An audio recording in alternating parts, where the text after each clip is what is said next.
Днес ще ви покажа един изключителен артефакт. Това е златната книга, която е притежание на експозицията на Националния исторически музей. Тя е на повече от 2500 години. Изключителната й важност е: първо, защото тя е орфическа, и второ, защото тя е написана с букви на етруски език. Етруските са онзи митичен народ, който прави цялата култура на Римската империя. И никой друг в света няма такъв.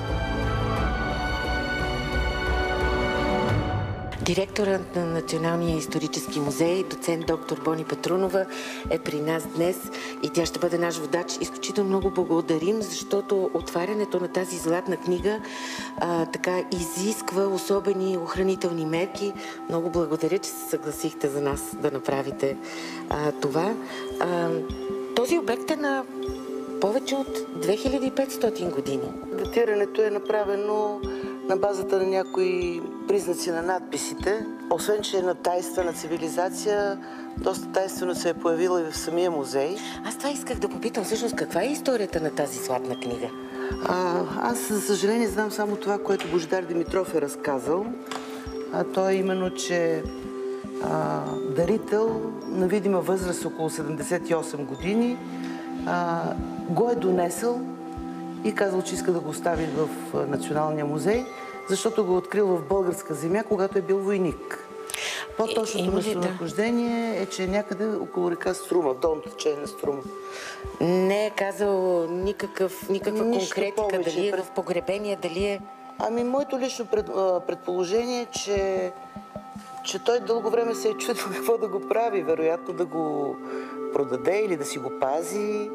И след като е видял, че не може да се справи с един такъв великолепен паметник, е решил поне в края на живота си да го дари на Националния музей. Какво знаем за златните книги? Те са орфически, разказват ни за погребалната практика, обезсмъртяването на траките. Чела съм, че те са се славили както в Египет върху покойния, така че да му помогнат да премине в отвъдния свят. Да, такава е хипотезата на учените. Всъщност може да се каже, че до сега са намирани само отделни листове от такива книги. За пръв път, поне така се твърди, и нямам информация цяла книга да е намирана, както е нашата, която е хваната с тези златни синджирчета, които виждате, и може да бъде разгръщана, и че вътре има текстове, които са магически, т.е. свързани с някакъв ритуал. Най-вероятно, наистина, с ритуал, свързан с погребението и смъртта, тъй като етруските изключително много внимание са отделяли на задгробния живот и на начина, по който те ще си изпращат покойниците. Не, че другите племена и народи не го правят.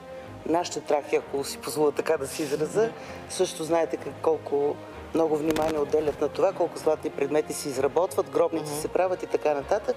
Но специално за този тип предмети, една от хипотезите е, че това е нещо като магическа формула, която ще позволи на душата да премине в отвъдното. Може ли да оставим артефакта така, че да може нашият оператор да разгледа по-обстойно всяка страничка?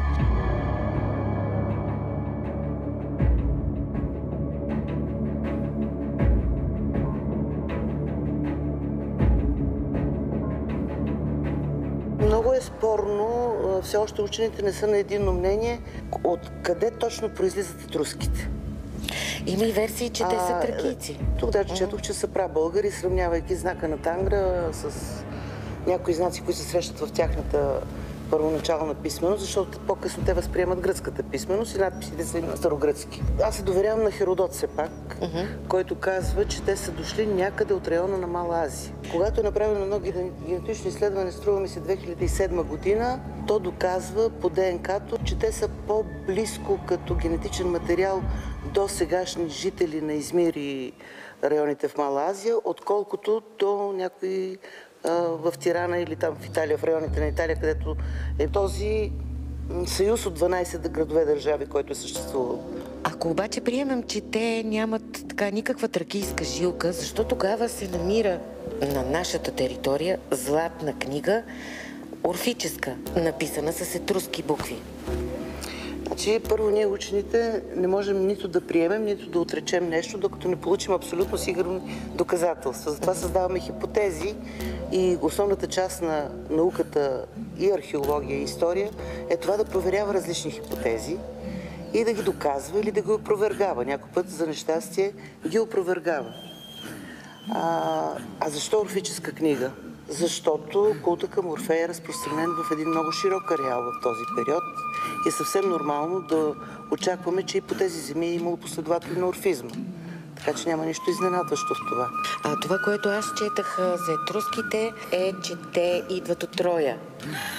Троянците са братовчеди на цар Рес, той отива да им помага, което значи, че и те са тракийци. Аз ще ви кажа един друг много по-интересен факт, който докато си мислех за представянето на предмета, се сетих за него и едва ли някой друг ще го сподели с вас.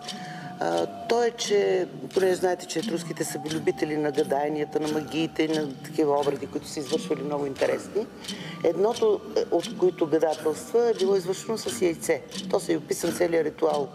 Как се приготвя яйцето, как го обикаля жреца в пълно мълчание, чупи го, гадае по жълтъка, по бълтъка и така нататък. Това по интересен начин се свързва с българските земи, защото на няколко места се хващат много интересни обреди с поставено яйце в гроба.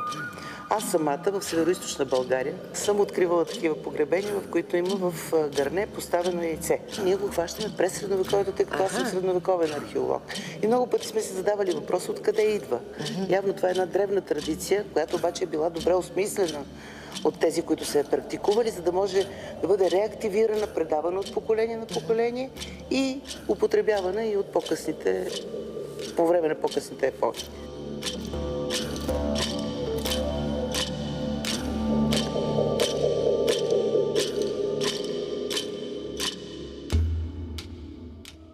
Знаем ли какъв е текста? Това, което знам, че нашите специалисти Любава Конова и Елка Пенкова работят по изследването на паметника, заедно с специалисти от други държави, защото все пак разбирате, че анализа на такъв интересен паметник не е толкова проста работа.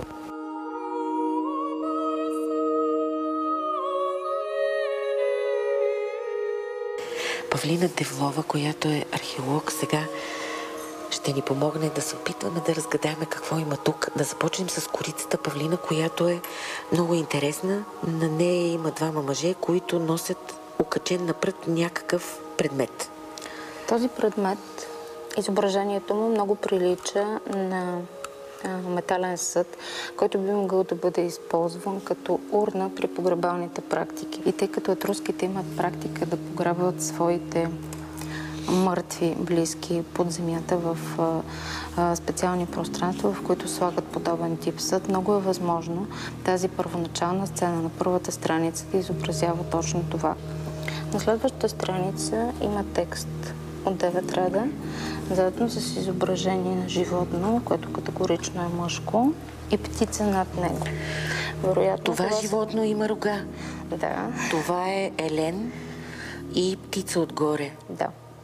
Елен, който прилича малко и на кон, защото тук опашка има опашка като на кон. Това е стилизирано изображение. В древните общества много често изобразяват стилизирано мъжко животно, като понякога се случва в един образ да съберат различни изображения, като по този начин се опитват да вложат специален сакрален смисъл в изображението. На следващата страница тук виждаме кон. Имаме кон. Има конник върху коня. Има. Прави ми впечатление и на корицата, и на този конник тук. Те са с едни шапки като бомбета. Вероятно това е някакъв това е етруски характерен елемент от тяхното облекло. Да, той се среща и на изображенията на класическите червенофигурни вази. Това е част от тяхното традиционно облекло. По това много лесно могат да бъдат разпознати изображенията на етруски войни. На тази страница имаме отново един съд, чието дръжки са захванати за някаква поставка, вероятно дървен или метален прът, и отново няколко редов сакрален текст. Тук имаме изображение на грифон, отново в ход наляво, вероятно това представяне на изображенията в този паметник в ляво има някакво значение, което те са вложили. Грифон е много познат и в тракийската култура, дори в Казанлък, едната от гробниците се казва гробницата на грифоните, защото много често се среща това изображение, което е наситено с много специфичен символ. Виждаме двама войни. Отново в ход наляво с специфично защитно въоръжение и традиционната шапка, която вече забелязахте, и между тях една птица и 4 редов текст. Вероятно има значение и специален смисъл в това, че паметника започва и завършва с човешки фигури. Много сложно тълкуването на символите, това отнема много време. Самия паметник е част от сбирката на Националния исторически музей. Той е изключително важно, защото в света има няколко музея на етруските, но там няма толкова богат паметник.